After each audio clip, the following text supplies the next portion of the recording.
سلام ستړي مشئ، وخت مو په خیر. پام مو راګرځوم د نن ورځې د تازه او مهمې ویډیو ته. په هند کې د افغان ځوانانو کوچني دکان څنګه میلیونونه مینوال پیدا کړل. هند کې پر خواله رسنیو له تېرې ورځې راهیسې د افغان ځوانانو ستاینې کیږي.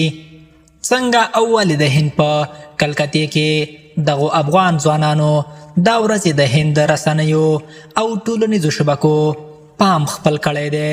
کیسه له دې ځایه پیل ده وروسته له هغې چې یو هندی یوټیوبرې په هند کې د افغان مارکیټ د وچو میوو د هغه دکان ویډیو خپاره کړه چې پکې څو افغان ځوانان په خندانه څیرو کار کوي او خپلو پیرودونکو ته سودا ورکوي.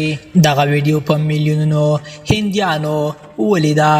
په ویډیو کې چې پر خواله رسنیو خپاره شوې پکې یوه هندۍ نجلۍ دکان ته ورځي، له افغان دکاندارانو سره خبرې کوي او ویډیو ترې جوړوي.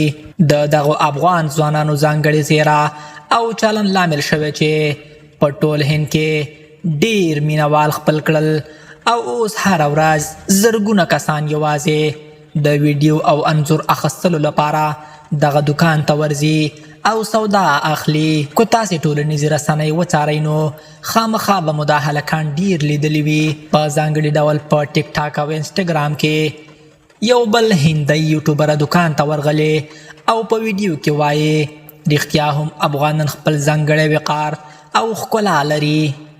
د 100 روپو سودا مې وکړه او دا ښایسته ځوانان مې هم ولیدل. یو بل بیا په مرکه کې د افغان ځوانانو ستاینه کوي او د نوم له پوښتلو پرته ورته وایي چې دا په کلکته کې زموږ تر ټولو ځانګړی او ښایسته ورور دی چې د وچو میوو دکان لري.